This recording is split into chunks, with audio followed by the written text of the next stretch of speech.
Welcome to the Voodoo Power Podcast. Welcome to Plates and Pancakes. We're sitting down today with Jon Hersel. Coach Hersel is the head strength and conditioning coach at Saraland High School in Saraland, Alabama. Prior to taking the job at Saraland, Coach Hersel was at York High School in York, South Carolina. He was the associate strength coach at the University of South Alabama and worked with Baldwin County, McGill Tooling, and Spanish Fort high schools. Hersel had multiple internships with stops at IGM, Ole Miss, Miami, and LSU. Hersel currently holds a CSCS, a USAW, and a USATF.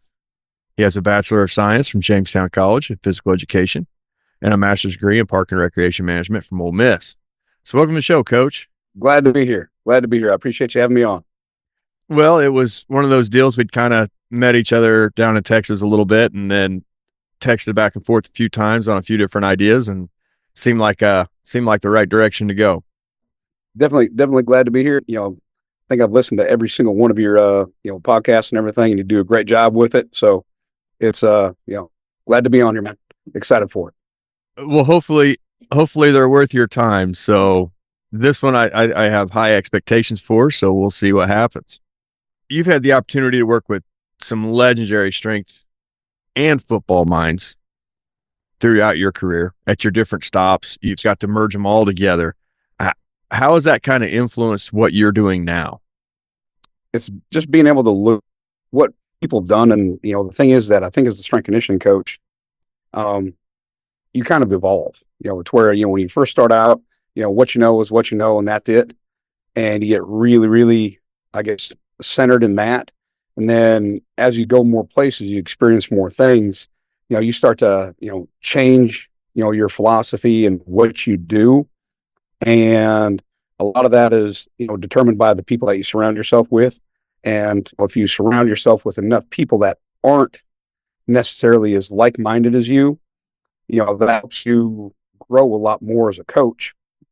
And, and you're able to, do a lot more, I believe, for your athletes by doing that. So I think that's one of the things that, has kind of led me to where I'm at right now. And I mean, I'm in my 8th year at Saraland, and I don't plan on leaving here anytime soon. So that's really helped because, you can look at what different football coaches do, different conditioning coaches, and, and see how it fits into your system for what you want to do with your athletes based off of the situation that you're in. And that's that's probably the biggest thing that I've learned over time is, there's no one program fits all or anything like that. It's being able to figure out how you can take things from other people's programs that you like and, fit it into yours, merge it with yours, and make it work.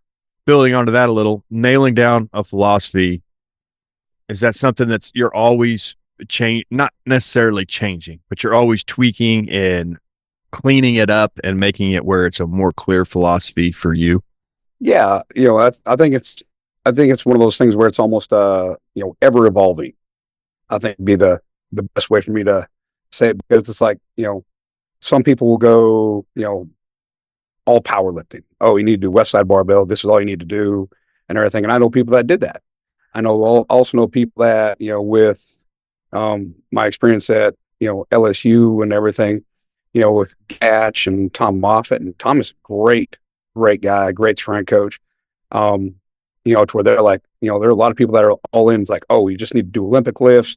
That's it. You need to do snatch, clean and jerk, front squat, back squat, and that's it. And I'm not saying that Tommy does that, but it's like, that's one of the things that people get into. It's like, okay, how can I take some of the West Side stuff, fit it into some of the stuff with Olympic lifts, and then, merge in some of, say, Tony Holler's, feed the cats, and make a system work.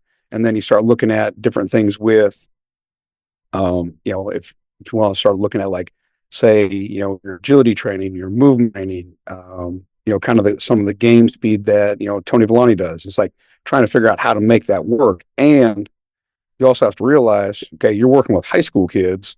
So, what's it going to be like? What does your calendar look like, with working with high school kids? And that's the biggest thing, is just trying to figure it out. to where, so I mean, it is one of those things where it's like, for me, I'd say it's ever evolving. I wouldn't, and then just find out, okay, well, this works really well for what I want it for. It doesn't. So how am I going to, pull this out and add something else in and just kind of go from there? You've kind of touched on it there, but there's a lot to figuring out what your philosophy is and how to implement it. So steps to understand are things that you need to be aware of when you're taking a strength and conditioning job. I would say the first thing is, looking at what they did before you got there, and not trying to come in and change everything all at once. It's like, okay, so when I got to Saraland, it was in the weight room. They did, a certain lift Monday, and then they did that same thing on Thursday. They did the same lift on Monday. They did the same lift on Thursday. The lift that they did on Tuesday was also the one that they did on Friday. And then Wednesday was just kind of, whatever, whatever they did. And it was just kind of it was just kind of jumbled together. There wasn't a real like rhyme and reason for it. And, so our guys were really good at doing certain things and really poor at doing others. And they wanted me to come in and change everything, from the get-go. And one of the things I said is, I was like, no, we're not going to do this. I was like, let's do what you guys have been doing. And then I was able to sit there and look at them and be like, okay, kind of do a needs analysis and say, okay, this is what they do really well. Okay. They back squat really well. Okay, great. That's one of the things on there. Olympic lifts, we need, work on some technique on that. We need to work on, just doing different things, and, kept it going. And then I was able to start changing things over time because I came in late. I came in at the beginning of the school year. I ended up getting hired really late, and I was fortunate enough that York, the superintendent, who was a phenomenal guy, he let me out of my contract because it was a chance that I told him when I was to York, I'm like, listen, the only time I will ever leave here is if I get a chance to move back and be closer to my daughter. And I got that chance. It was really late. It was a week before school, a week or 2 weeks before school started up in South Carolina. And I got to Saraland on a Monday. We started school on Tuesday because they started school early down here. So I was just trying to, with the amount of time that I didn't have, it was like, okay, look at the things they need to do that did really well, and then start to change some of the auxiliary exercises. Start looking at, some of the different percentages, start, implementing some different teaching progressions within that. And then over time, you're able to get a lot more buy-in, because if you come in and just change everything all at once, you'll start getting pushback from kids, from coaches, because it's not what they did before. And, if you just come in and you change like one exercise here and exercise there and get it going, and they start seeing some success, then that buy-in part is going to, that's really, really going to help them. And then, when we started out the football season, I started doing a lot of different stuff to where I was doing a lot of, I guess, kind of triphasic type work, and doing iso holds and eccentric lowerings, do any back squats. I was just working on, front squat technique. And, our head coach he wasn't sure what I was doing. And I was like, oh my God, I could possibly get fired after less than a year. And then he was like, well, I want to test every 8 weeks. I want to max every 8 weeks. And I'm like, yes, sir, you're the boss. And we maxed, and it was one of those things where everybody was phenomenally stronger from what they had been. Like, numbers skyrocketed. And he's like, how did the back squat numbers go up when we haven't back squatted? I was like, because we're a lot better doing our front squats. And that has, there's a direct relationship, direct correlation, and goes over to our, to our back squats. I was like, our cleans are a lot better because, we started doing a lot more RDLs. They're able to hold that position better. Their upper back is a lot stronger. And, and I shot up. At that point in time, he was, bought in, and, he kind of let me do whatever I wanted to in the weight room. It's ironic. I was just having this conversation with one of the gym guys yesterday. It's being willing to adapt, but not making the changes so fast that you're always changing the weight room. It's like, yes, I know we need to make some changes. I'm evaluating what direction we should go and how much we should go in. So leaving something in place while you're narrowing everything down, finding out the needs, and learning to go that direction. Sometimes that's tough because you just want to go. It's new. It'll be awesome to do. You'll love it, but that may not be what the athlete needs.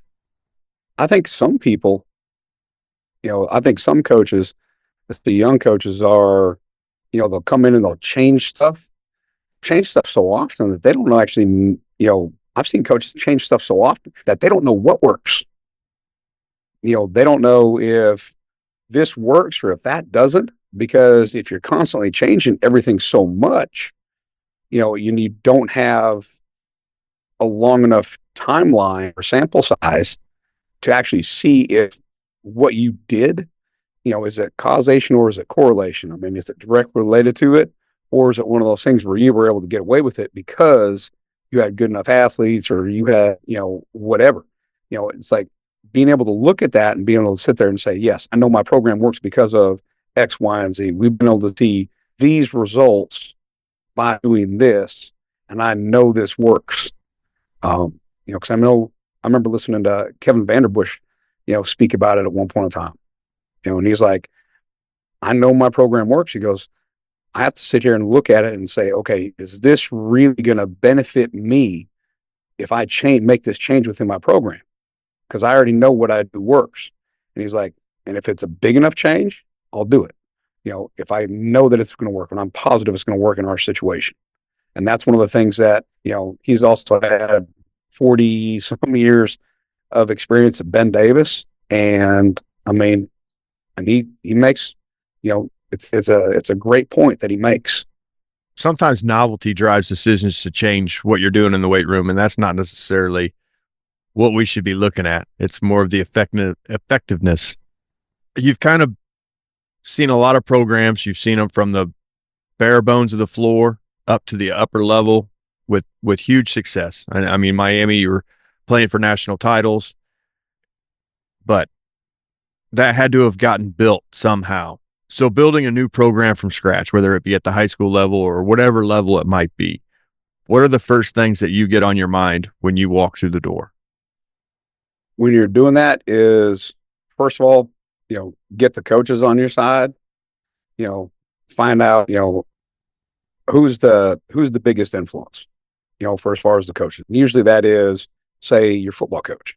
Then it's, figure out what players hold the most clout within the team itself. And, and get those guys, those girls, get them to buy in, get them on your side. Sit there, pull them aside, have conversations with them, say, okay, this is what we're going to do. This is why we're going to do it. I need y'all to help me get everybody else on board. I was like, and then sit there and, you have to try to be, you have to establish a routine. You have to establish rules, how you're going to work, what you're going to do, the policies and procedures for as far as, that operating procedure and what you're going to do when you come into the weight room. Okay, this is how we're going to come in the weight room. This is what we're going to do. This is how the setup's going to be, and just sit there and just do those simple things really, really well. And once you start getting that, once you get that established, then you're able to do, a larger variety of things, a larger variety of exercise. You're able to change more within the program based off of, what they can handle and what you've already established. And I think that's probably one of the biggest things is that I think some coaches will come into jobs and they'll try to change too much at once, or they'll try to do too much all at one time.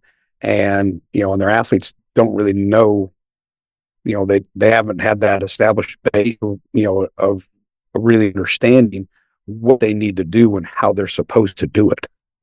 And I mean, that's why like for our freshmen, our incoming freshmen and our kids, when we come back, we do a bare minimum of 6 to 9 weeks of a by 20 program before they get into anything where it's like a multi-set lift, because I want them to be really, really good to where they know how they're supposed to do it. They know how they're supposed to transition. They know where they're supposed to go every day. And it seems overly simple, but it is. And it works. Once you get rolling with everything, then it's a lot easier, because then, they're a lot more bought in. They're a lot more on track for as far as what they're supposed to do. We've discussed building a new program, but what may be tougher is taking over a bad program. So if you walk in the door, the program hadn't had success, the culture's way down, where do you start looking in the event that maybe things aren't optimal? That's pretty much just starting something from scratch. Same way. When I was at Baldwin County High School, we were, they'd struggled for a while, and they still have been kind of struggling and everything, have some up and down years. But when I was there, was, they, they were struggling, and it was one of those things where the kids, had some great kids, and, it was it was a great community, but there was just something there, and I still can't put my thumb on it for as far as why they were unsuccessful. We played them Friday night, and like when you see them come out and you look at some of the kids, you're just like, wow. They've got kids that are athletes and everything, but it's just something within the culture. And and at times, it takes more than just the strength conditioning coach to change that, because when I was up there, by looking at paper, by looking at all the numbers on paper for as far as squats, bench, clean, 40 times, pro agility, everything like that, the fastest and strongest, quote unquote, most athletic team that I ever had in the weight room went 0-10 on the football field. And that's when I was just like, okay, you know what? I gotta start looking at changing what I do, not because what I'm doing isn't working, but it's not helping get them any better on the field. And that took me a lot of soul searching. It's like trying to figure out, okay, this is what I've done. This is what I've always been good at. Okay, this has always worked before. So what do I need to change? And started trying to evolve myself as a coach.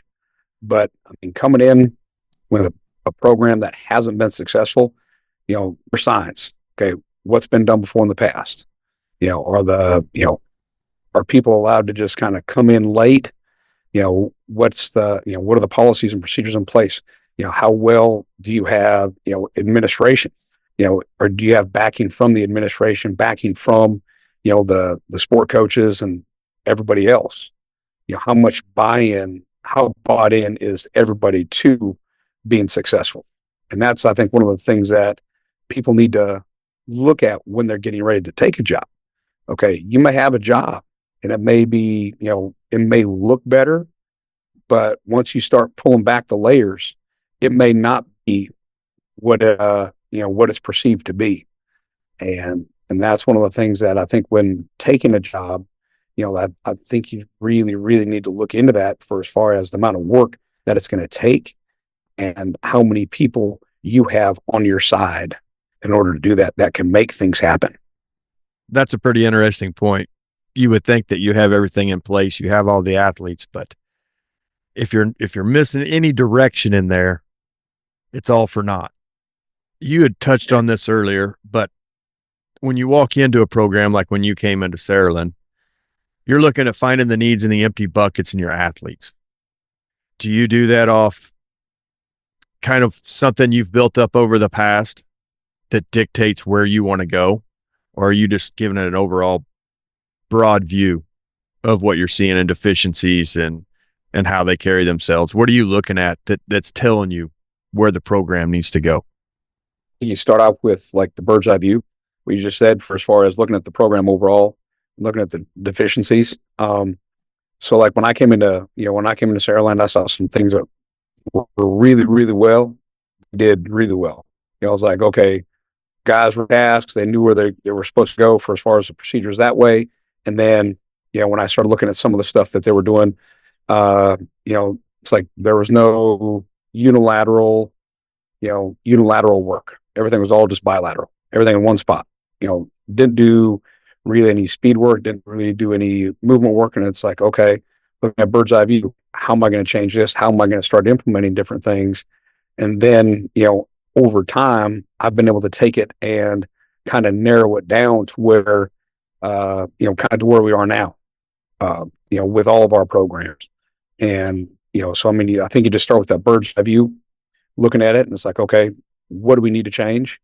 And, how do I, kind of almost map it out to where it's like, okay, this is where I want to be. Okay, how am I going to get there? Because you can't change everything all at once. I mean, you can. It may take you longer to get to longer to get that end result if you do it right away. And it's just making the small changes over time and just figuring out, okay, how can I implement this here? How can I implement this there? And just kind of going, and just doing that. And then over time, things start rolling. Getting into unilateral work just a little bit, I listened to you on Tommy Moffitt's show, and you definitely had some interesting ideas on unilateral work. And once I started thinking about it, I was really intrigued. So I get a chance to ask you about it. But you were talking about some of your lateral work and where it fits in on your athlete's abilities to make hard cuts and things like that. Yeah. I think you brought up the point of a cheerleader. She had to catch a girl in a lateral position that was falling, and she was strong in a crazy, weird position. When did unilateral work start taking on such a big role in your program? I started really looking at it. It's something I'd always done. But then, I started looking at it for as far as, okay, what can I do to put our athletes in a better position to where, they're not out of position. Because a lot of times people say, oh, this guy's slow or this guy's weak. And it's like, well, is he weak or is he just out of position? And so I started looking at some of the stuff that we were, that I was doing in the weight room. And, just in some of the conversations I was having with our different coaches, it's like, okay, well, that guy's not necessarily weak. He's just terrible technique. And because his technique is poor, his movement technique, he's out of position. So he looks really weak or he looks really slow or he or she does. And okay, how can I change that? So then, with all with the movement work and everything that I was, able to start implementing, then, I was able to start looking at, okay, we're moving a lot better as far as our multi-directional movement stuff. And it's like, okay, how can I start doing some stuff in the weight room that's going to directly help all of our movement work? So I was like, okay, let's look at all the unilateral work that that we can do and figure out how it can help, relate to some of that movement work. So then we started doing a lot of, just, I call them a lateral squat, where they just have their feet out wide and they're just literally squatting down to one side. Then, from squats to lunges. We'll go on plates, we'll go off of plates. I'll use end mines for a lot of it. That way they're holding on to something. They have to work a lot more on their balance. And that was one of the things that, like you said, for as far as one of our cheerleaders, she asked me, she's like, Coach Hersel, why am I doing this? And I was like, well, at some point in time, you may be holding somebody or you may be doing a stunt and you may have to catch somebody. I was like, when you're in that position, I don't want the first time that you're ever in that position, I don't want it to be loaded and for you to be unfamiliar with it. Because I was like, that's when bad things happen. And then she went to nationals with her cheer team. And that's where she had a girl kind of fall off balance and she had to go catch a girl overhead in a lateral lunge. And she was able to stand her up. And I'm not saying that is the direct reason, but I was like, I want to expose our kids to those movements. I want them to be able to get into that position and for them to feel comfortable in it, because I think that if you expose them to that position, for as far as mitigating, potential injuries, I think that is a huge thing. And people will say I'm wrong for saying that, but that's what I feel. And from what I see and what I look at with our athletes is since I started doing a lot more unilateral work and started doing a lot more movement training, our injuries have decreased to where, for as far as having any type of knee injuries, having ankle injuries, anything like that. I mean, our injury rate is pretty much almost zero. I'm not saying that's the reason why, but I know that it's definitely going to help. I had been looking at a little bit of that for the throwers that are in here. Throwers can easily get out of position and they need to be strong unilaterally.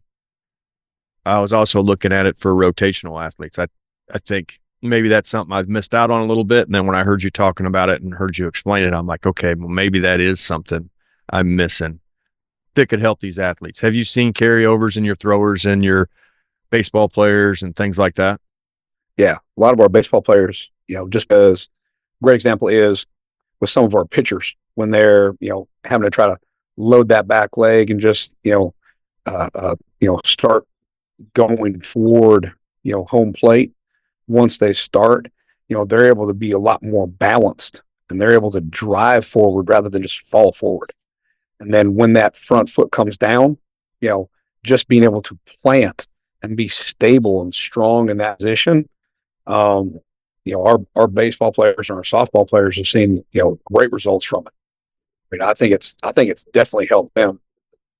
You were talking about using plates, and I'm assuming elevating a front foot, elevating a back foot in your unilateral work. I'd been thinking about that a little bit for my throwers as well. So if, let's say you had a baseball mound and you were out doing field work, you could get them to throw down off of the baseball mound, which would lengthen their throw, but then you could take them back and then actually have them step up the baseball mound, which should help create an overspeed force development. Using plates is kind of the same thing in my head. Is that where you see the transfer? Is that what you're looking for when you're elevating their feet? Is an overspeed on one side, but lengthening on the other? I really delved that far into it.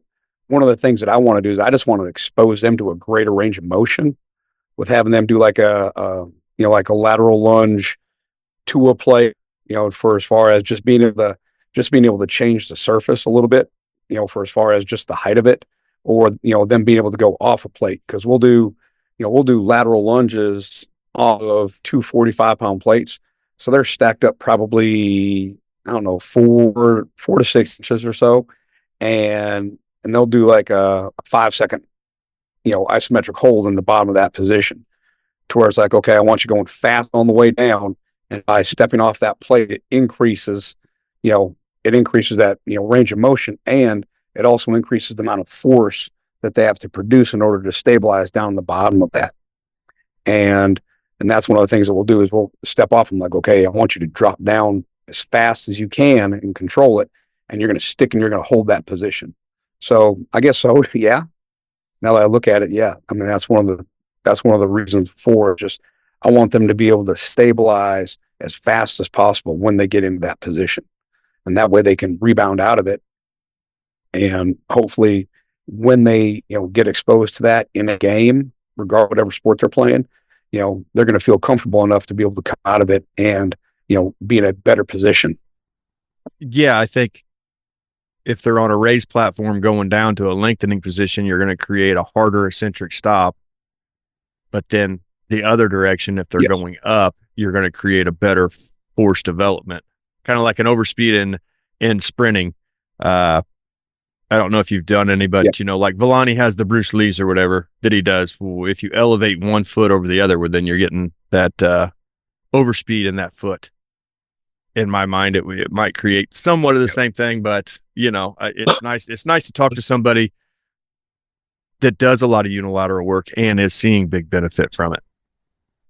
We talk about intent a lot as coaches with our athletes. What we're doing has to have purpose, and you're trying to get that to carry over to the field.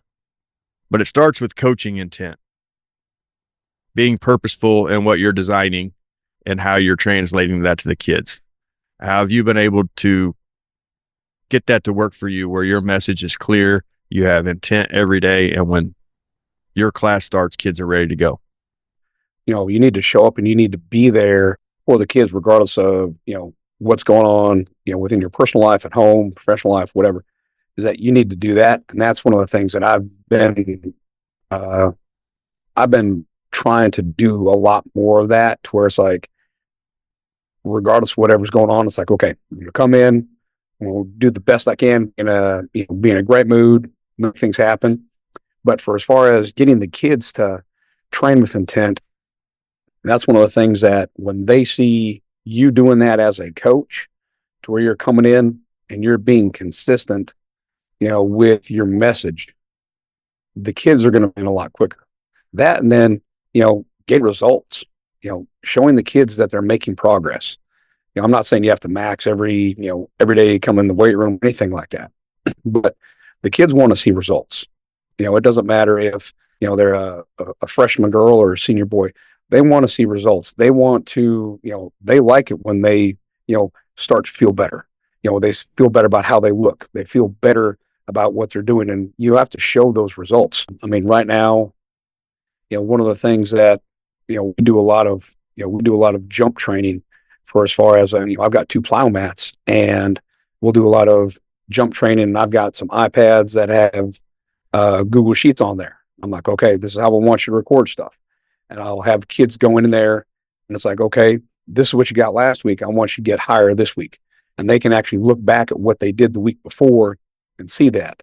I know that right now, our softball girls, on their movement days, because we'll lift 3 days a week. And then on other days, they've been doing some, some speed work and everything, because their coach asked me, to help her with some of that. So I've, been helping her with that.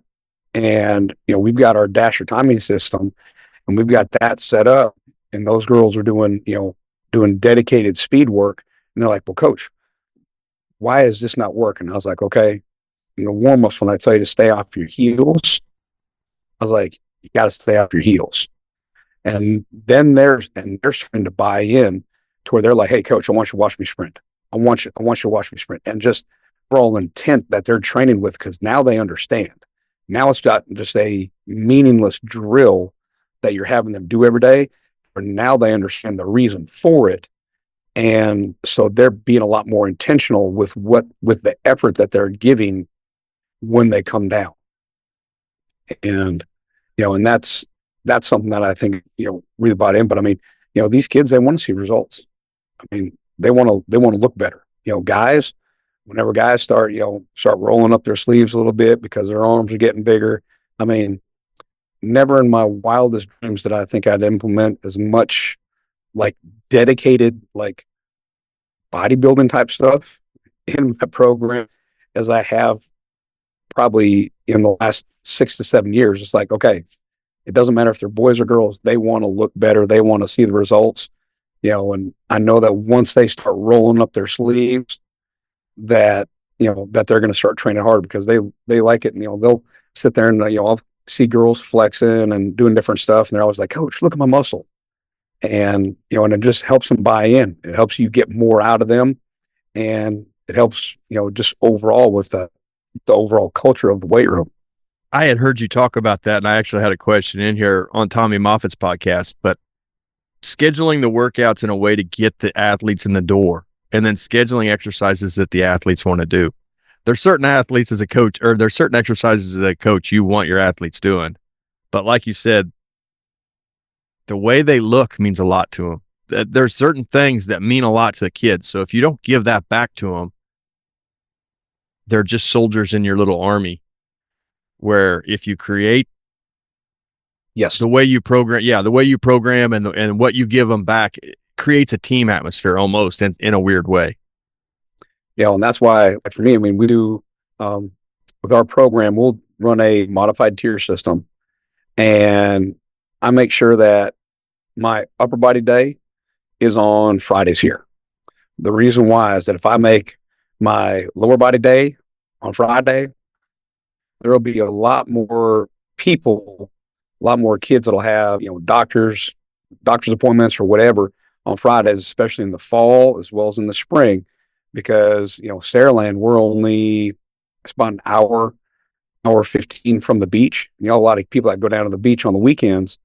And I know that if I have my primary upper body day to where, they're doing their bench press and they're doing some tricep and some bicep work, they'll show up.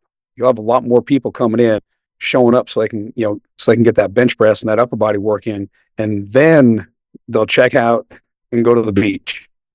Now that might not be the best thing overall, but at least I'm getting in what I need to get in.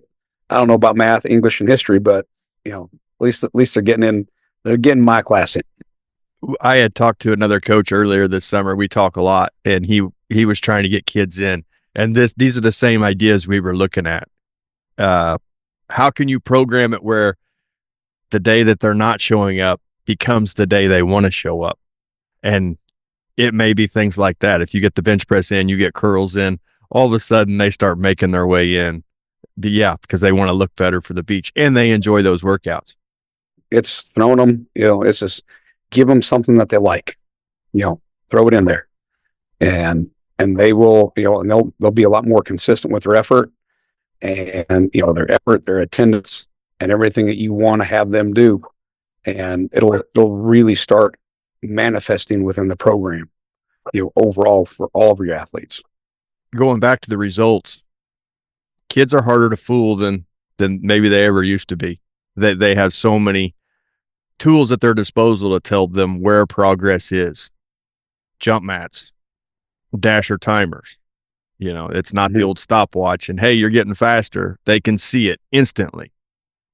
So easy data-driven measurables to improve programming so that you are taking kids to the next level all the time. Not everybody has in their weight room all the money for all of the great things that are out there. What are some easy measurables that can be tracked and programmed that are based on data? I mean, I think one of the easiest things to do is, broad jump, measuring broad jumps. I mean, that takes no technology at all. Do a broad jump, do a triple jump, because if they're broad jumping further or you have them doing a triple broad jump, that's something that with that they're being further, they're producing more force, and therefore, as long as their technique is good, they should by all means be getting faster. And that's one of the things you can do. I mean, heck, I've even done, pull-ups before for reps.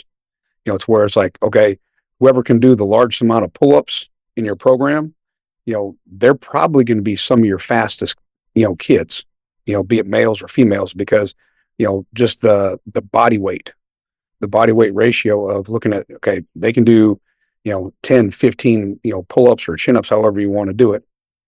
Those are probably going to be some of your best athletes, and they're probably going to be some of your fastest kids. And then after that, it's just looking at, okay, being able to track what they're lifting. Okay. So we'll do a lot of plus sets in our weight room. And it's like, okay, whenever you see a plus, that means you can add up to 4 more reps on that. And if you start doing almost like an exit slip, and your administration will love to hear that, it's where you're doing an exit slip. It's like, okay, well, what did you hit on your last set of back squats, bench press, whatever, cleans, deadlift? What did you hit? Okay, I want you to put in the weight as well as the amount of reps. And then, you can start sitting there and you can start tracking them over time to where it's like, okay, last week you hit 235 on your front squats. You hit it for 5 reps. This week you hit, 245 for 5 reps. Okay. You went up 20 pounds, did the same amount of reps, or, they did the same weight and they did it for more reps, and it's being able to show them that progress and, and show them that they are getting better. That, and then one of the biggest things is that getting kids to understand that you're not going to set a PR every time. Going back to like my softball girls, are like, I didn't run as fast. didn't run as fast today. Why is that? I'm like, great question. Okay. Last week was homecoming. So, kids are going out late, staying out later than they're used to, not going to bed on time. They have a lot of other distractions. So it's like, you're not, your nervous system, you're not as recovered. I already know that. You're tired. You haven't been getting as much sleep, probably haven't been eating as much either. You've got a lot of other things going on and you're giving great effort here. But because you have all those other things going on within your life at this point in time, especially homecoming week, I know you're not going to be hitting the numbers that you necessarily want to be. And it's like just getting them to understand that, you're not going to hit a PR every time you come in the weight room. You're not going to hit a PR every time that you run. It's just being consistent and showing them that they can get results over time. That was an interesting point you hit on the pull-ups. We do a lot of pull-ups, but I had not associated that back to speed because of strength to body weight ratio. Now, you've been around a lot of kids and they'll avoid that pull-up bar like the plague. So how do you program that in where it's effective? We went to what I found to work the best was almost like singles, like hit a single, come down, reset, hit a single, reset. We've been able to build up from there. But in a big group setting, how are you able to do that? Almost the exact same thing. I'll tell kids like, listen, we have a set of, you got 6+ on your pull-ups. Okay. Or your chin-ups, whatever. And I'm like, okay, this is how I want you to do it. Okay. If you can get all 6 and you can do more than that, keep going. But, if you need to hit sets of, if you need to hit singles, if you need to hit doubles, or if you're a big guy and you have to jump up there, I want you to hold yourself over that bar. And then I want you to control yourself on the way down. You got 3 reps like that. To where it's like, I want you to hold your chin over that bar for 2 to 3 seconds. And then I want you to control yourself on the way down as much as possible. And that's one of the things that I'll do with some of our bigger athletes, some of our, bigger guys and everything. I'll do that with our female athletes as well. And then if they absolutely positively can't do that, I've got rings to where we'll do a lot of, ring pull-ups. I'm like, okay, this is what you got. You got 3 seconds on the way up, a 3-second hold. You got 3 seconds on the way down. You got 4 reps on that. And just try to increase that time under tension, with them. Because the places, I've been, and seen everything, the University of Miami, there were like, in LSU, there were like 300 and some pound dudes doing multiple sets of pull-ups and chin-ups. It was just unbelievable, being able to watch that. And it's like, a lot of big guys, they don't want to do them, but once they start getting good at it, the confidence that they get just skyrockets. And it's the same thing with your female athletes. I know Brandon Herring, he put something out there, on Twitter one time. It's like, here's 5 minutes of girls just doing chin-ups, and he got like 24 likes. And he goes, this is crazy. He goes, I put, 4 or 5 minutes of girls doing chin-ups on here and pull-ups and nobody likes it. But I put a 255 clean on there. He goes, it'll just blow up. And it's the truth, because it's kind of undervalued. But I mean, you start looking at that. I mean, and then, how it carries over for as far as their confidence, their overall body weight, their strength and everything. I think you start looking at that and you just, we do them probably twice a week, 2 to 3 times a week. We'll do some type of, vertical pull exercise and our kids are getting a lot better at it. Not perfect by any means, but they're getting better. I'd always looked at it from the way maybe Charlie Francis explained it or Bill Parisi explained it. You're increasing strength in your lateral slings, and that should carry over to speed and all, I guess maybe those metrics. But yes, confidence and their strength to weight ratio, I had never taken into account. Now I watch them do pull-ups out here and they'll get in a line and the lead guy will call out how many they're doing and they'll hit those reps, come down, the next kid will hit the reps, the next kid will hit the reps, and they'll just go on a line until they're done. And it's pretty cool to see a exercise they hate become something they can enjoy and set up and realize the importance of it. one of the things that some of our kids just started doing, and I never told them to, is that, they've gotten to the point where, they like doing it and they'll start doing muscle ups. It's like, okay, how many muscle ups can you get in a row? And I'm like, I've never asked you guys to ever do muscle ups. Like, just be careful. Okay. Know what you're doing. And they'll sit there and, I had a freshman boy knock out, I think, 6 muscle ups. And I was like, it's pretty freaking impressive right there. Or, what some of our kids do, especially our wrestlers and our skill and mid-skill football kids, and even our baseball kids, is I'll tell them, we've got some of the cannonballs that we'll do chin-ups on. I'm like, listen, use the cannonballs. And they'll start off and they're kind of grabbing them on the side. And I'm like, no, I want you to grab it right here. And they'll start off on the side. And then eventually over time, they'll get to where they have that overhand grip. And I know that when they're doing, sets of 5, 6, 7, 8, and they've got that overhand grip on those cannonballs, I know that they're pretty strong. I know they got a strong enough grip. And they have a better chance of being successful for what they're going to be doing. That just because of the confidence of it. You see them start dragging chains out, dip belts out, starting to hook weight on, starting to find ways to add weight. Yeah, you know it's starting to have carryover then.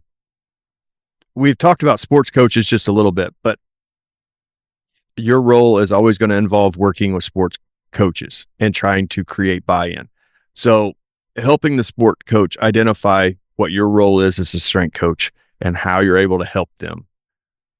Creating that where you can show your worth and get a little more ability to do your job without so much influence from them. How have you been able to do that?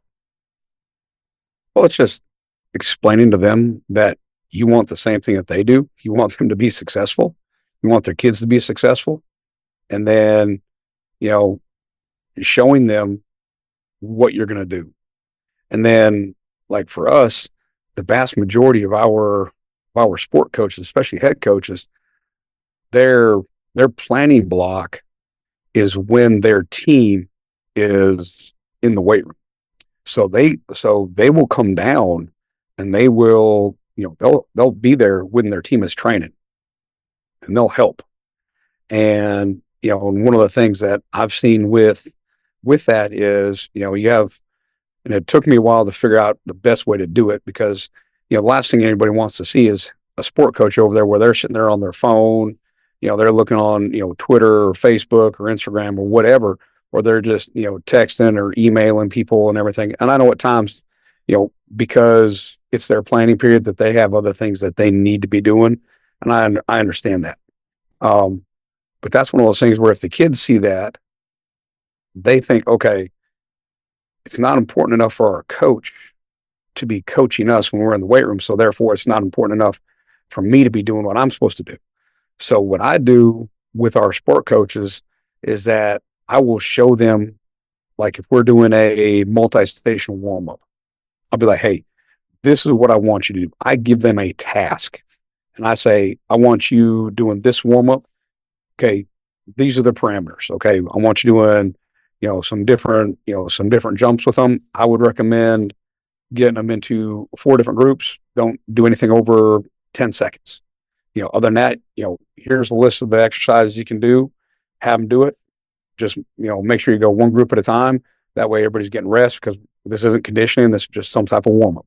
It's where they're doing, low impact jumps. And then, do medicine ball throws. Okay. These are the medicine ball throws you're going to do. This is how we want you to do them. It's where we're doing a no counter movement bomb throw straight up in the air. Sets, reps, everything. This is what I want you to do. This is how I would recommend doing it. And then they'll start doing that. And then the kids see the coaches doing more of that. The coaches get into it. The kids get into it. And then, when they come in the weight room, it's like, okay, with a big group, coach, can I get you to watch the kids on the backside of the racks on their front squats? I'm watching kids over here doing cleans. If you could help me and just put them in a position to be as successful as possible in the weight room. Because then you're going to get more out of them for as far as helping and help supervise. They're going to get more out of it and the kids are going to get a lot more out of it, because then you have somebody that's not just standing there, or getting into groups and talking.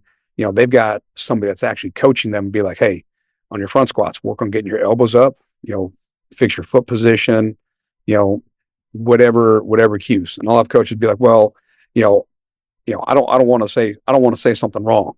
And I'm like, well, I would rather have you say something wrong and actually be coaching than standing there watching them do it incorrectly and not saying a word.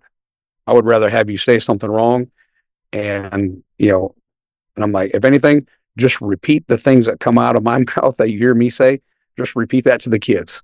And that'll help us a lot more than not saying anything at all.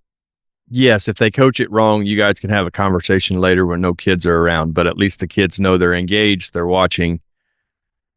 They're trying to make a difference that will increase performance. You guys run a block schedule, so that gives you a little more time than some other schools. But I've heard you talk about you sprint, jump, and throw every day, and then you move into the weight room. Is that kind of how that lays out? That's how it pretty much lays out. I mean, and we've got a phenomenal facility. I mean, I've got a 5,000 square foot weight room with 40 workstations in it. And then attached to that, it's completely covered. It's open air on two sides, to where we've got regulation width and 37 yards of turf, to where, our kids will come in, they'll go on the turf, we warm them up, do their movement warm up. And then we do, that's when we'll do all of our medicine ball throws. We'll do all of our sprint work or movement work, depending on the day. And, and we try to do some type of jumping as well. Usually with the jumping, we'll do a lot more of that in the weight room, just because, I don't like to jump a lot on the turf, especially because, not all of our athletes have cleats, and I don't want to have them bring their cleats, and the transition from putting your cleats on to putting your shoes back on and going back and forth. It's not worth the time. It's not worth the hassle. And then you're having kids trying to remember one more thing, when just trying to have them bring a pair of shoes that they can lift in is hard enough. To where they're not trying to lift in Hey Dudes, because, Hey Dudes or Crocs or anything like that. You start trying to have kids jump in those, you're asking for problems. So we'll do a lot more of our jumping in the weight room, because we've got a play floor. So with that floor, I mean, it's awesome, to where we'll do broad jumps, we'll do tuck jumps. Tuck jumps we can do outside, but anything where we're trying to project horizontally, I don't like doing it on the turf, just because, unless they have cleats on, I don't want to do that out there. But that's how we do it. And then we come into the weight room and we try to get a fairly fast pace going. And if there's something that we can't do that day because of scheduling or whatever, I mean, I get them 5 days a week. So we may do more of our medicine ball throws or more of our speed work and multi-directional work. We may do those on those other days where they're not going in the weight room.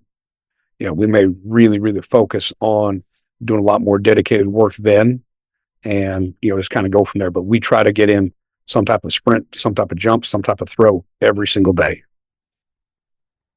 I was sitting here and I got to thinking about sprinting, and I think me, you, and Vogel had a conversation in Texas. I used Brad Fortney's method of pecs and making different size hoops. That's worked really well for me. I think Adam said maybe he buys some conduit, some PVC conduit, lays it out in the sun, molds it to fit what he wants for curvilinear. You had some other ideas that you used, and I don't remember them exactly. So what is it that you're using to help with that? For doing curvilinear stuff, I'll be honest, I just put out cones. I just put out cones on the top of the numbers, bottom of the numbers, and just go from there. I would like to do, more stuff with some of the PVC pipe or some of the PEX stuff and everything, but I haven't been able to do it yet. I just haven't gotten around to doing it.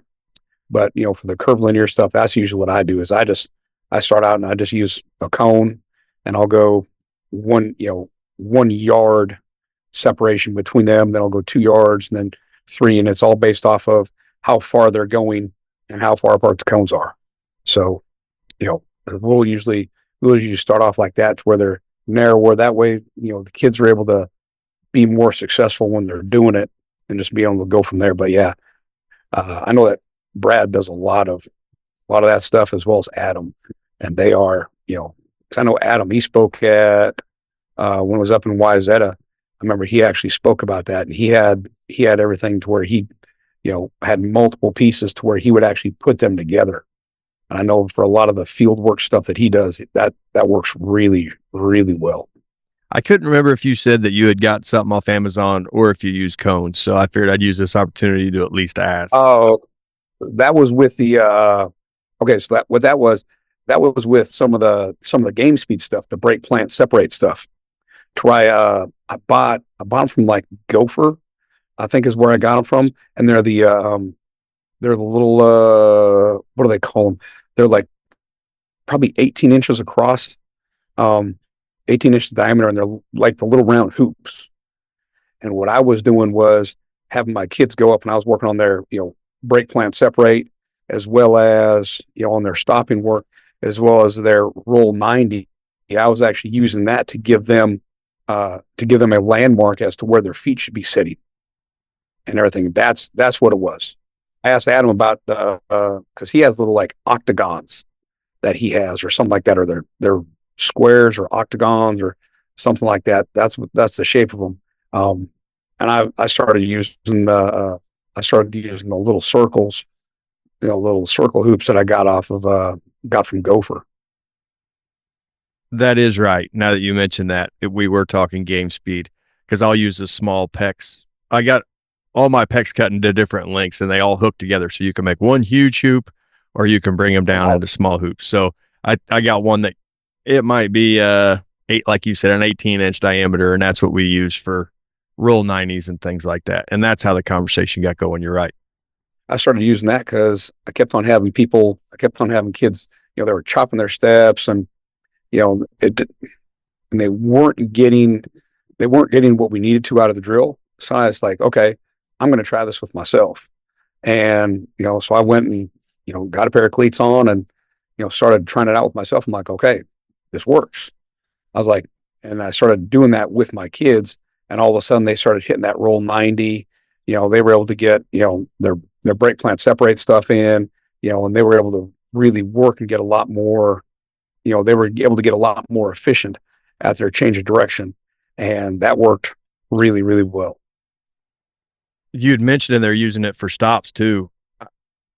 I hadn't used it for stops yet, but yeah, if you were doing a flying 10 and you put a hoop out 5 yards past your flying 10 and you had them stop in that hoop, it would definitely give that direction on where they need to be stopping, and then hopefully, in effect, create a faster flight 10. Now, one of the things that I found with our kids when I was having them, do their fly 10s and having them stop is I had a lot of kids that when they were stopping, they were actually running a faster time. And one of the things that I was telling them is I told them to attack the stop hard as possible. And so one of the things that they didn't worry about their acceleration when they were doing their fly 10, because they were trying to stop as quickly as possible. And they made it into a competition. And I saw a lot of our kids, it was in the summer with our football team, to where their times, they were running a faster time when they had to stop at 20 yards, stop by 20 yards or before. And when I was cueing them to attack their stop as hard as possible, they were running a faster fly 10 time, which I thought was a little crazy. But, but that's what I cued them to do. And they started doing a lot better at it because they weren't worried about their speed work.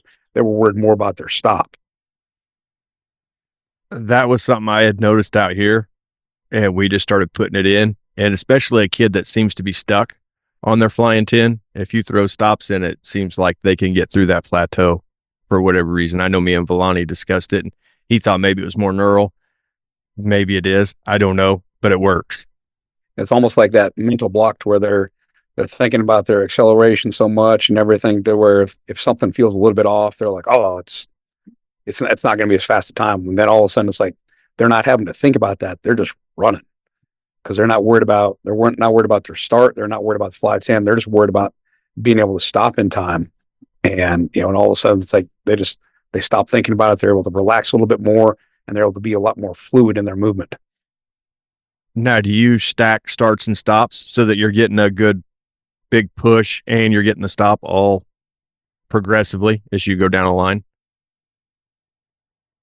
I mean, we'll do a lot of that just within our warm up work, to where we'll do a lot of our stopping stuff, to where we're doing that. We're go out of multiple positions to where, we do a lot of that with our jumps as well, to where, just just being able to broad jump forward, stick and land in a good position, then, have them do a broad jump, stick it, then lean, sprint, and stop with their feet together, doing the same thing to where they stop in a staggered position with their right leg forward, staggered position with their left leg forward, to where we'll do a lot of work like that on our non-lifting days, when they're coming in with our kids.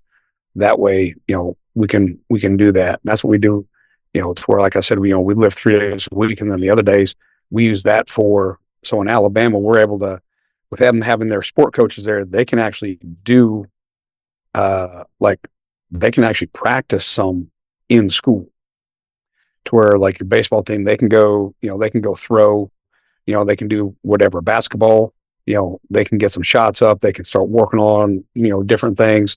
Our wrestling kids, they'll actually wrestle in class. So it's just depending on what the schedule is.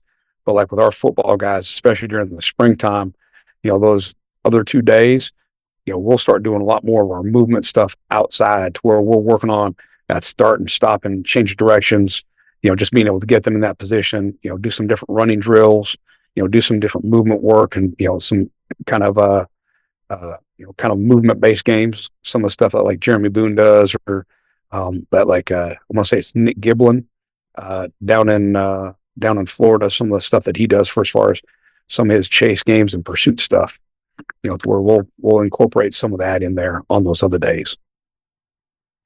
Now, I've heard you talk a little bit about altering starts. How wide of a variety will you alter how you're starting the sprint? We'll change it up. We'll change it up fairly often. Where we'll have them go, with their knee down, just because I want our kids, and we'll switch our feet. That's where they'll have their knee down. I've had them go with their knee down, hands back behind their head, for the first 5 yards. And then after that, for the first 3 steps or whatever, I'll usually go either 3 steps or 5 yards. And then they can start using their arms. Same thing with their hands on their hips, just to kind of pull their arms out and make them, I guess, what's Tony Holler say, self-organize, how they're supposed to run and what they're supposed to do. And then once they get their arms in there, you can actually see them speed up after those first 3 steps, to where they're not using their arms, and all of a sudden they use their arms, and they're able to, you can actually see them accelerate out once they start using their arms. It's pretty cool. But we'll do stuff, to where it's, shuffle 5 yards, shuffle back, touch the line, cross over and go. We'll have them do different drills like that, to where it's like, okay, back pedal, you're going to open up to your right, on the whistle. And that's when you're going to, sprint out and finish, just trying to do that. That way it's not the same thing.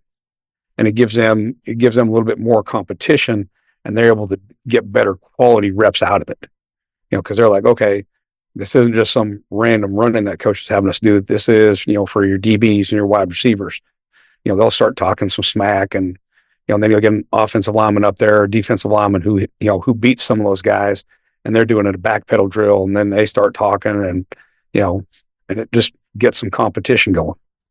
You do a lot of med ball stuff too. So do you change your throws, or do you radar your throws? How are you progressing med ball stuff, or you just throw them and call it good?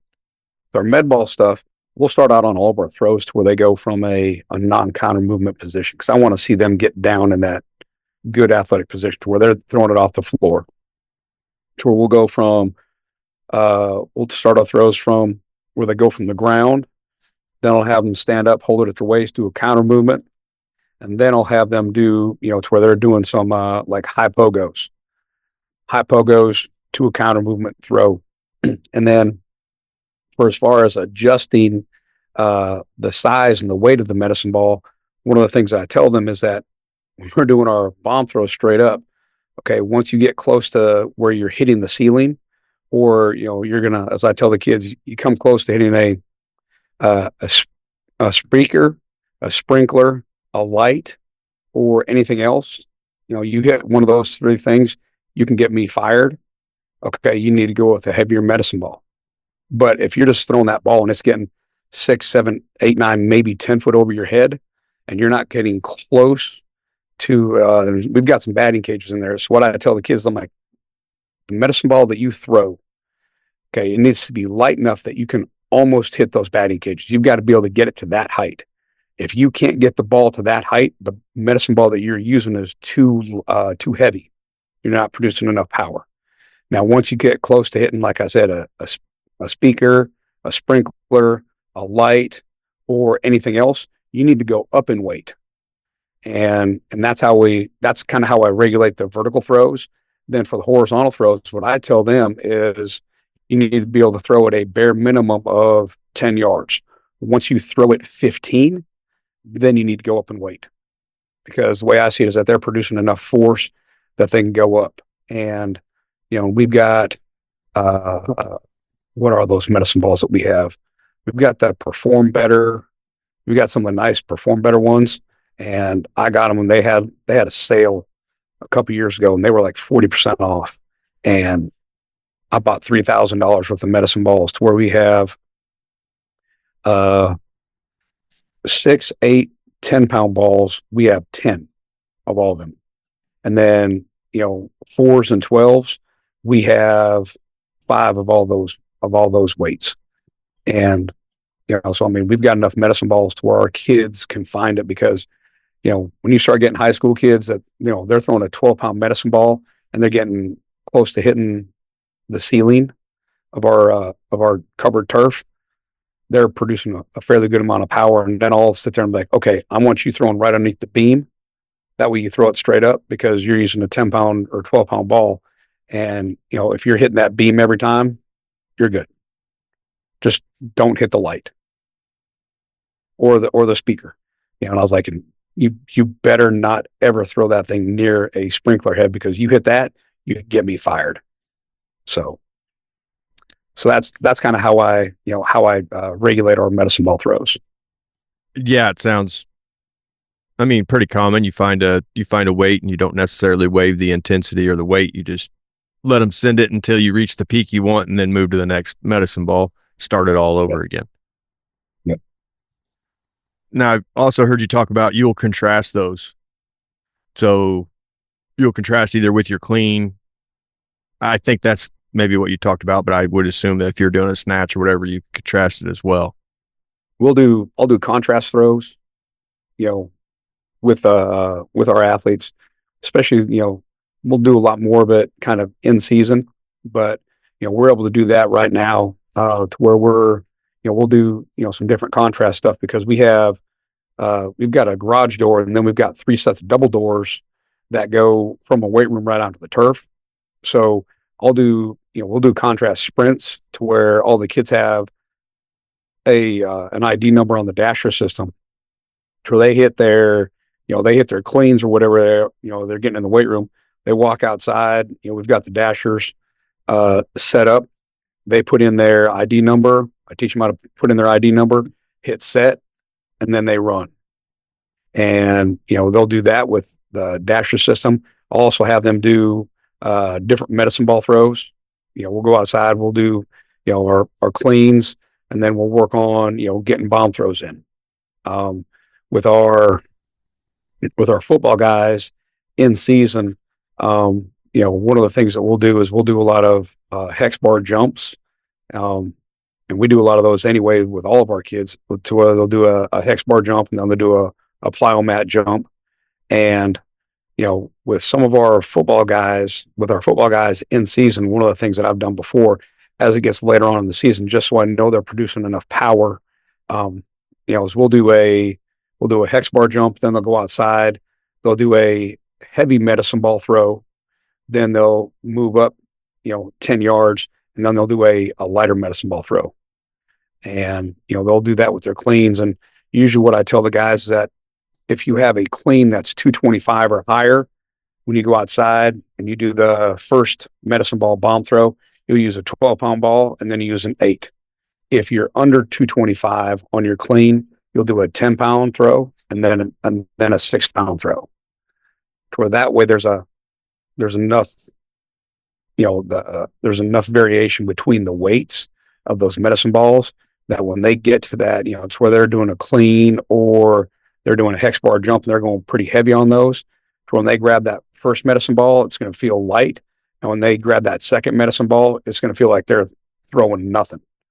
And that's when I have to be very careful about where they're throwing it because they'll start coming close to hitting stuff. Yeah, you're creating more of a plyometric effect as you move down in the weight. Yep. Yeah, it's just about that force production for them.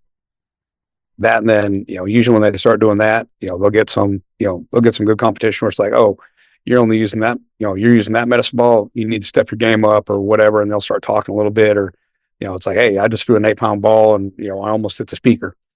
And then, it's like, you're only using a 6-pound ball. You can't hit it. You need to work a little bit harder. I know we've been going a while, but I do have a few more questions I want to get to that no problem. I thought were pretty interesting. So we'll see what you think of them as we get to them. But I heard you talk about summer conditioning, and you guys don't do a whole lot of running at your summer conditioning. Have you found that they're getting enough through everything they're doing, or have you found that by not doing a ton of running at your summer weight program that your attendance is better? One of the things that we started looking at, and it was when we were coming back from COVID. And I met with our head football coach, and we're trying to figure everything out. And he goes, we gotta make up for lost time. We gotta make up for lost time. I'm like, Coach, I was like, the time that is lost is lost. We ain't getting it back. I was like, what we need to work on right now is just getting our kids back, getting them training, getting them consistent with everything we do. And I was like, and I know that you've talked to other coaches and everything, and everybody's going to be sitting here and they're going to say, we lost all this time. We need to make up for it. I was like, you can't make up for lost time. I was like, and they're going to be absolutely crushing their kids. They're going to be running them into the dirt.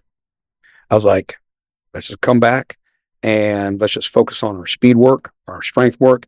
And then, so like during the summertime in Alabama, we're allowed to have helmets and balls and everything for football. And so we run a fully scripted, probably 90-minute practice almost every day. Well, if they're doing speed work and they're lifting and then they're going out and they're doing a 90-minute practice in, probably 100 plus degree weather, they're getting enough conditioning work in.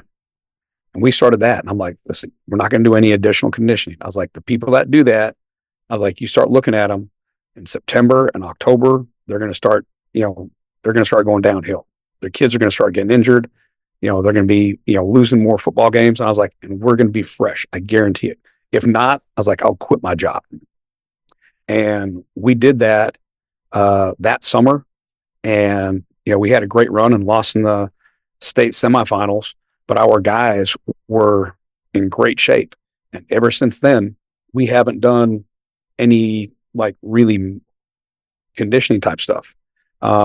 We've almost went to a sprint based football, with what Brad Dixon does and, Garrett Mueller, to where on, during the season on Mondays when we come back, for our varsity guys, and it's based off of the team and how many people you have coming back for as far as, okay, this year we've got a lot of guys that we had to replace off of last year's team that went to the state championship.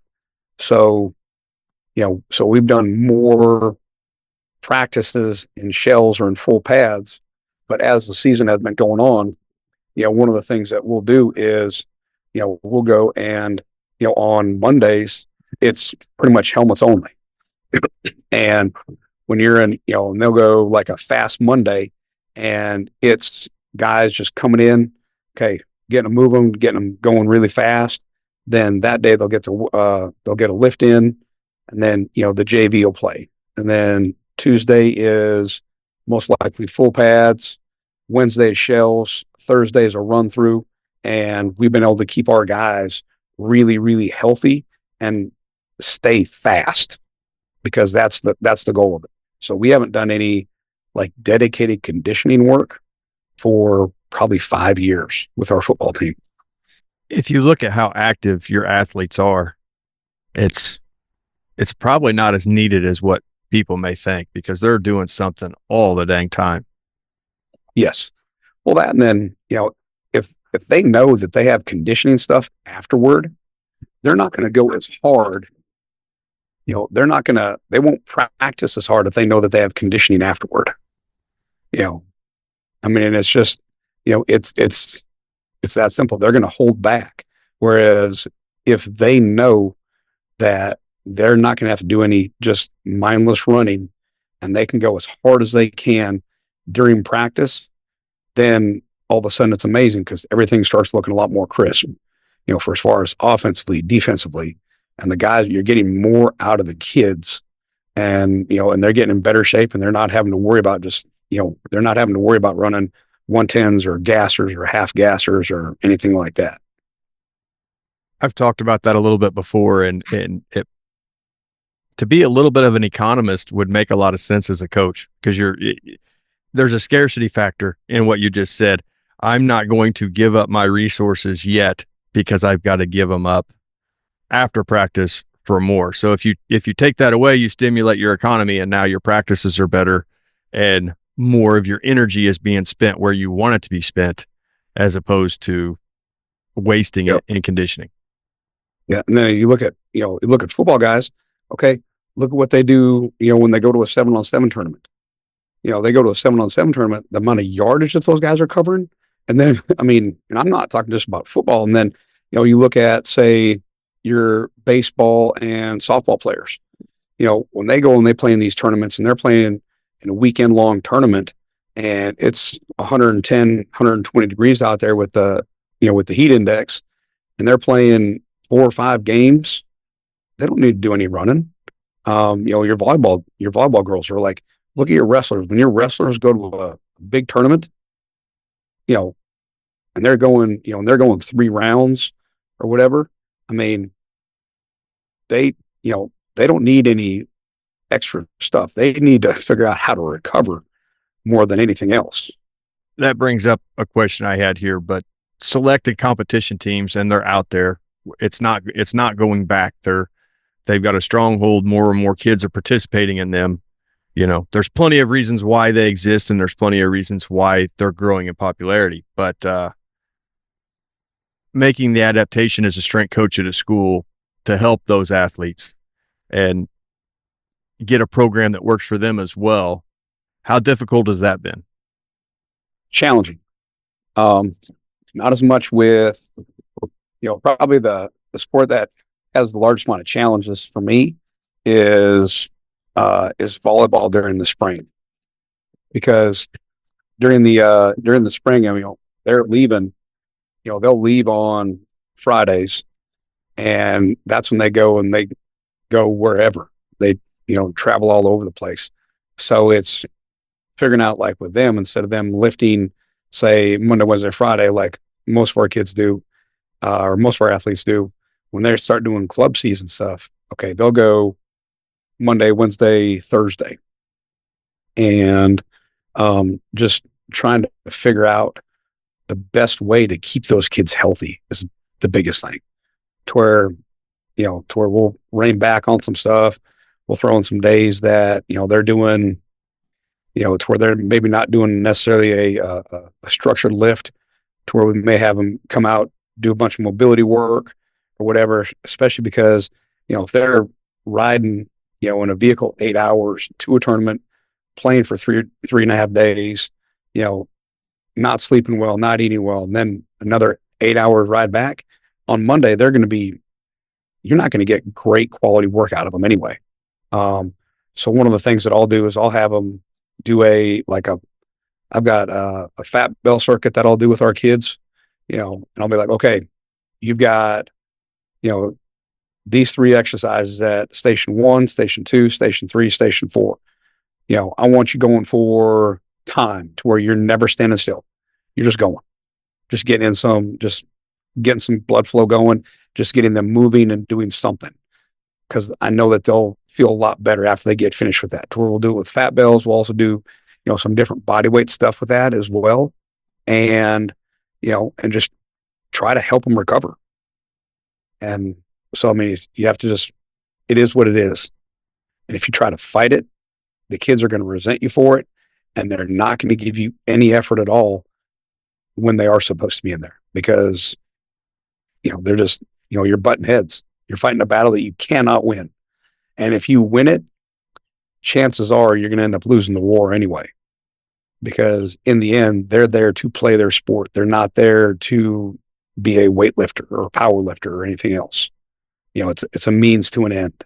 And you need to figure out the best way to get them on your side and to give them what they need to have, which is for them to be better at their sport. And that makes a lot of sense. You can fight it if you want, but those kids are going to be your productive athletes in your school sports. So you have to bend to make everything work. Yeah. And I've gotten a lot better at that, but that's something I struggle with all the time. I'll admit it, that, I was fighting that battle, and I finally just said, you know what? It's not worth it. It wasn't worth my stress, to worry about it, because then I wasn't being as good a coach for those kids. And, I was letting that affect how I was coaching other athletes. And I was just like, you know what? This is not my problem. I will let the head sport coach deal with that, and however they want to handle it is however it gets handled. It's not my problem. I'll end with these last few questions here and let you enjoy your Sunday. But I thought these were interesting because we don't always think about it. But if you're looking at life like Chinese checkers, you may make some lateral moves, but eventually the end goal is to advance. So learning and managing a contingency plan for what if situations, especially with you being in the college realm, any given day could be your last day. So how are you able to make yourself adaptable and manage what could be, a scary job environment just because you don't know where you're going next? How were you able to do that? Just do as good a job as you could at the place you were at, because, if you come in and you take a job knowing that you're probably going to leave there, or you take a job and you're constantly looking, you're probably not going to do a very good job there. So I mean, it's make the most out of your opportunities. And, when you do that, it's going to allow you to have more opportunities because you're doing a really good job. Because if you're always looking, chances are you're putting more effort into looking than you are into doing your job that you have. You're probably putting in more effort looking than you are, at doing that job really, really well. And if you do that job really, really well, even if you do get fired or something happens, it's easier for you to get on somewhere else, because they'll sit there and be like, okay, they were in a bad situation. He or she was still going in, working extremely hard, and that will help you land or get another job. You just get more opportunities that way. And I think too many, younger strength coaches, they're so worried about trying to, especially in college, trying to get a big logo on their chest or whatever, that they're constantly looking, and you have so much turnover that they really don't know if what they're doing, because they haven't been there long enough, they don't know if it actually works. So then when you do land that big job, okay, if what you've been doing, you've only been there for 1-2 years, maybe, or 1-2 off seasons. Okay. And you do land that big job. Do you know if what you're going to do is working? Is it going to work? Or is it one of those things where, you were the benefactor of having somebody that was really, really good before you, and you were able to kind of almost ride their coattails without having anything happen. And then all of a sudden people get exposed, and that's not a good thing for anybody.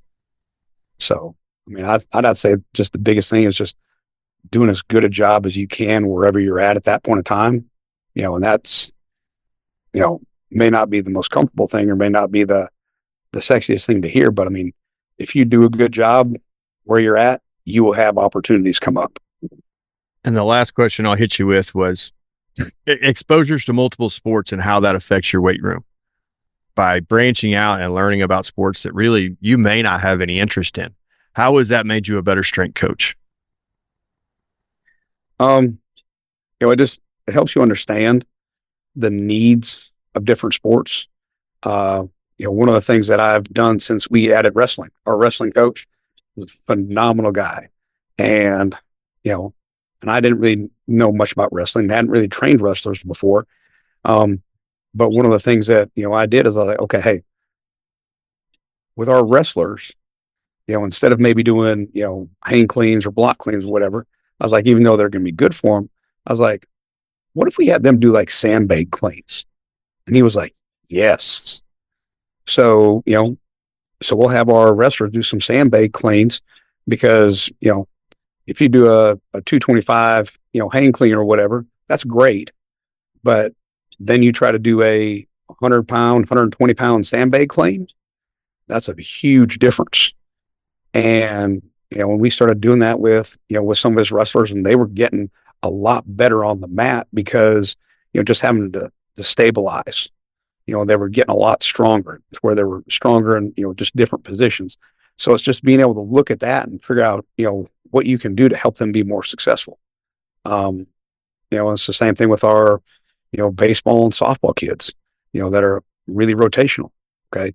To where they may not do any dedicated, overhead work, which some people say is right or wrong. But with them, just because I know that they're almost always throwing, same thing with our volleyball kids.